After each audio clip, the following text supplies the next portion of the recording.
What's up, guys? We're back with the Masters of the Universe Origins review, taking a look at one of my first non-Walmart finds. An in-store non-Walmart find. It almost makes me tear up a bit just thinking about that, because I hate going into a Walmart, and yeah, I didn't have to do that for this figure. So we're taking a look today at Panthor, the counterpart to Battle Cat, and something that I have really been looking forward to, and honestly something I did not expect to find. I wasn't sure if he was going to be part of this initial push or not because of how weird some of these waves are, but a lone Panthor was sitting on the shelf at Target, so of course I had to get him.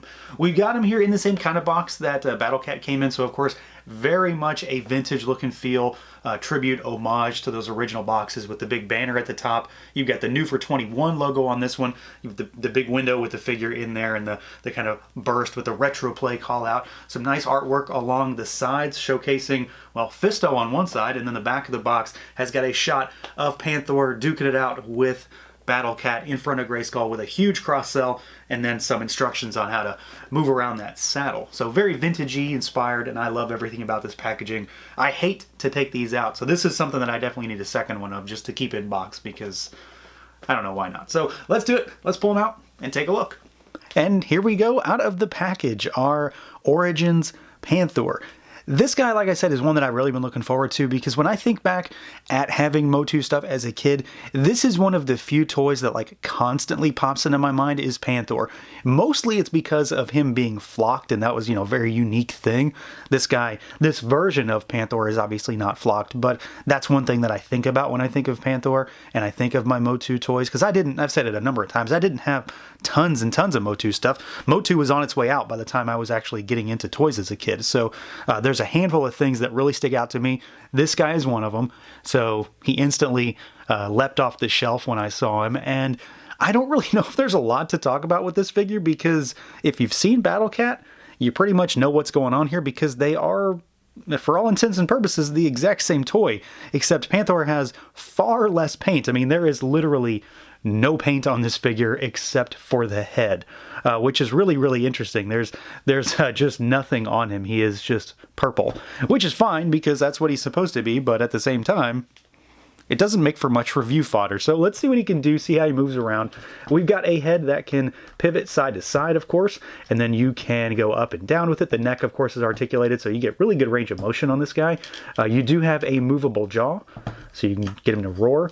The legs on him, they swivel, so you've got swiveling front legs, just like this. Mine are really tight, but they do swivel. You've got a single jointed, well, knee, so you can kick forward, and then you can rotate there, and then you've got nothing at the ankles. That's to be expected here. You've got swivel at the back legs, and then you've got a single jointed knee there, and then there's also rotation, and then you've got a hinged and a swiveling tail that sticks out of his purple butt. So that's pretty much it. I mean, we know what to expect going into this. We knew he was going to be a repaint or a reuse of Battle Cat, but I think this guy moves around pretty well. I mean, it's still very much a vintagey inspired toy in many respects, from overall design and look and size and scaling, but they just added a few more cuts, so he's not just a statue this time around. So even though he is pretty limited, I'm still really happy with him. I'm happy with how Battle Cat works, and it's all the same here. So if you know what's going on with Battle Cat, you know exactly what to expect here. So if you like Battle Cat, you're going to like this one. If you don't like Battle Cat, you're going to be in the same boat here.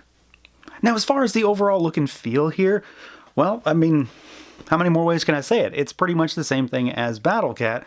The only real difference is that this guy is 100% made of purple plastic, and then you do have a little bit of paint on the face. I mean, you've got really just the eyes.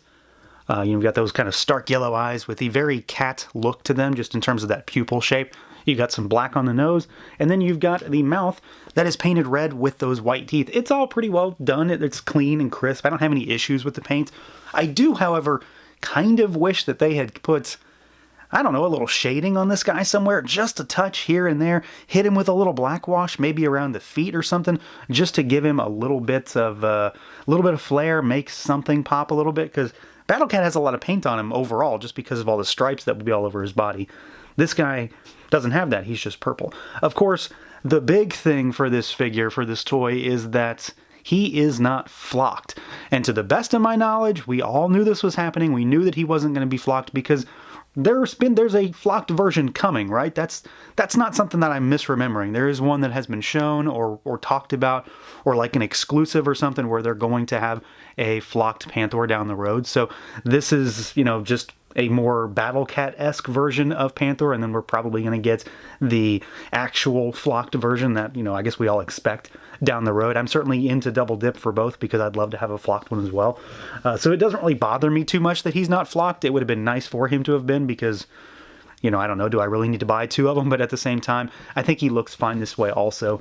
It's not like I'm going to be sitting there petting the thing all the time, worrying about how flocked he is or not.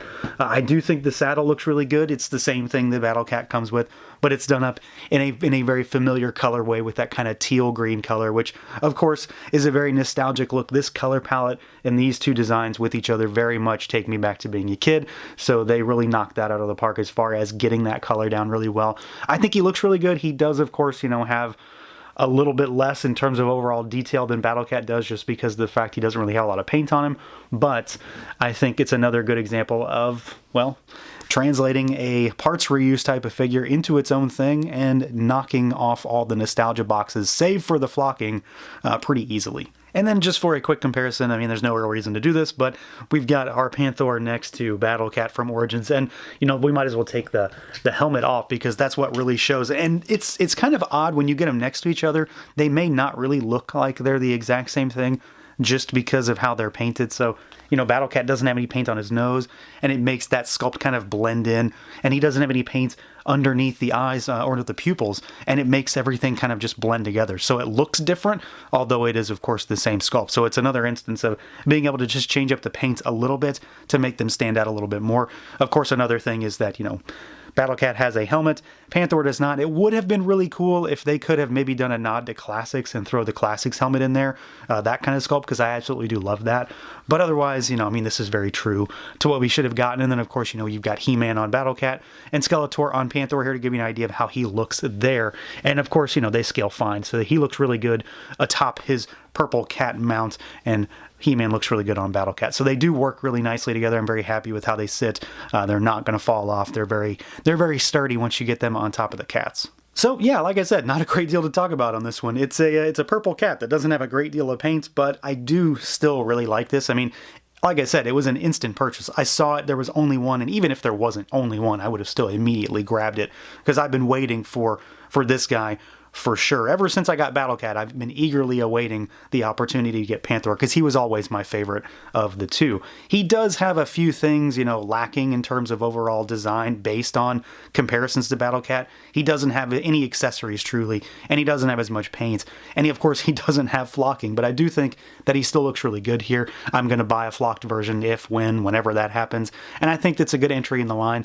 Of course, you can't have Battle Cat without Panthor. You can't have Skeletor without Panthor. And this works really well to get another big cat on your Origins shelf. So that's going to do it for this look at the Mattel MOTU Origins Panthor. Let me know what you guys think. Feel free to like, comment, subscribe, and share. And until next time.